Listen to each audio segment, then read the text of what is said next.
So you've never had not one complaint about your seed company? No, we never. Well, we'd get people to say, oh, you know, I only got 7 out of 10 germination or 5 out of 10. And I would sometimes say, well, 5 to 10 is our guaranteed amount, or 3 out of 10. Sometimes, you know, you bought seeds and something went wrong in the mail. The worst thing was that they got crushed. If someone said they got crushed, why would I not believe them? So stuff like that happened. But overall, no, people loved our seeds because it was so much repeat business. We had the same people coming and visiting and telling me their results all the time. Because you could find me. I was the only guy in the seed business who used his real name that you could find.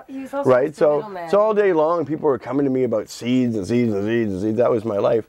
Which, because I'm not a botanist, I'm quite glad not to be in the seed business. And when I got busted, there were hundreds of other people in the seed business, but when I started, I was unique for a few years, right? So it was kind of fun and it was special, and I learned tons about our agriculture and plants, and we went to all these grow rooms, over 400 in the space of the last 15 years. But it's not what I do best. What I do best is more the politics, running a shop, that sort of thing, and now editing a magazine. So I'm grateful I'm not in the seed business, because that's a very And the only reason he got into it was he went to the High Times Cannabis Cup back in, what year was it? Ben Dronkers in 1994. And I was on this panel where High Times invited someone from each country to give a report on the state of the movement, which is a good idea. And it was nice of them to have us there. And they didn't pay for us to come, but Mary Kane was there representing the United States. She now lives in Vancouver. I was there representing Canada, and a number of other activists from around the world. And this Ben Dronkers was representing what was going on in Holland. And Ben Dronkers got up and said, well, I'll tell you what I've done in the last year and what I've seen. He said, we've sold 10 million seeds, which have helped produce 64 million plants, which represents, you know, 1,000 pounds or tons of cannabis. So we feel that, you know, this mass distribution of seeds, it's created so many clones. And he said, you know, that's what I've done in the last year. And I thought, and he said, so we got all this money, and then we started investing in hemp and doing all this stuff. So I'm listening to him. As soon as he was finished, what he had achieved in 1 year was so monumental compared to anything I thought I could achieve. I just got up and said, man, I love that guy. And I'm not usually like an American, but I said, I love that guy. And I said, I'm going to do exactly what he's done.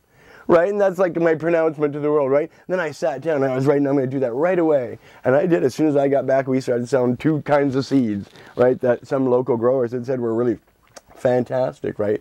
And so then I was, you know, that was just it. And then I thought, okay, we can really accelerate our fundraising now. Like, we can expand rapidly, and that's why we were to have a wholesale. We were wholesaling to 35 stores, and it started because the seed money was allowing us to buy inventory, to have, and somebody was starting a new hemp store once a week back in like the 94, 95, 96, 97 period. It was very rapid across Canada. Like in 3 or 4 years, everybody was like, wow, you know, we could do this and change everything. Because, you know, this country's changed a lot in 15 years. I mean, the important thing is we have won on all the key levels. The public agrees with us on medical marijuana. Hemp is an established economic fact of life, even if it's bullshit with regulations and crazy things, right? And the DEA won't let it, you know, only recently used to let it in the United States in its produced form. But, you know, we have legal people who have a legal right to medical marijuana, and we've had periods of times where we can actually say marijuana was legal on this day and place in 2003, and nothing bad happened as a consequence, right? The Rolling Stones concert, Starstock, nothing bad happened when pot was legal and was being smoked like crazy. So, you know, in the time I've been doing this, lots of good things have happened. I don't think we'd be meeting quite so comfortably in the year 1990 or the year 1985, or, you know, maybe especially not 1980. I think this shows that there's been progress made, you know, and that there's lots going on. And what do we do now? Oh, go ahead. What do we do? Now, as far as the extraditable offense that you have committed, yes. Is it according to Canadian extradition laws? Here's the thing. Commit an extraditable selling offense seeds theoretically is punishable of up to 5 years in jail. Right? Now, that never happens.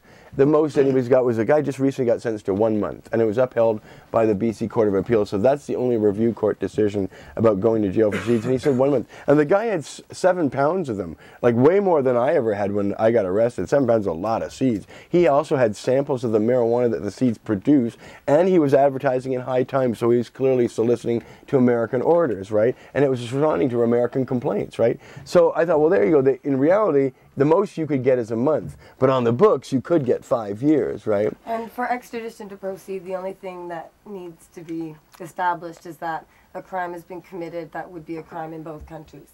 So it's quite basic. So now that a guy's got at least 1 month, it's a crime, so that's established, and because it certainly is in the United States, although rarely ever prosecuted. There are very few cases of Americans being prosecuted for seeds. In fact, they're almost unknown. The number of people around the world, see, seeds are legal in Europe, so you don't get prosecuted in Britain. If you sold seeds to some American, you can't get extradited from England because it's not illegal in Britain to sell seeds, or Germany, or Holland, or Spain, which is where there's a million. I mean, these things we produce. Germany, the seeds is illegal. Yes, but not necessarily anything to do with seeds or the selling of them themselves, right? And of course, we have a lot, interestingly, sort of like that.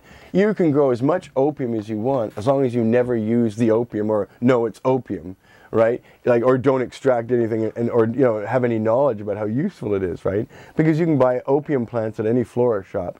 They grow all over. I had 200 of them, and I didn't do anything either but admire them, right? Because they're so pretty, right? And they look neat, right? When the flowers fall off, opium plants look beautiful for a few days, and then they quickly dry up, and that's with that rattly kind of thing, which if you wanted, you could crush the heads and then pour hot water on it and then make yourself an opium tea, which is a nice sedative. An old man got this is a problem. He the first time ever, he had some poppies in his garden, he sliced them, he made it, put it with his tea, and he just got charged. So yeah, and they started getting down real heavy on him, giving like a year probation, and he, like threatening to take away, I don't know, all sorts of things, and coming down hard. But opium grows all over British Columbia, everywhere, just poppies. And you can do anything you want with it. Like, it's wild. It grows on the Sunshine Coast. It's beautiful, and you could go crush heads or do latex.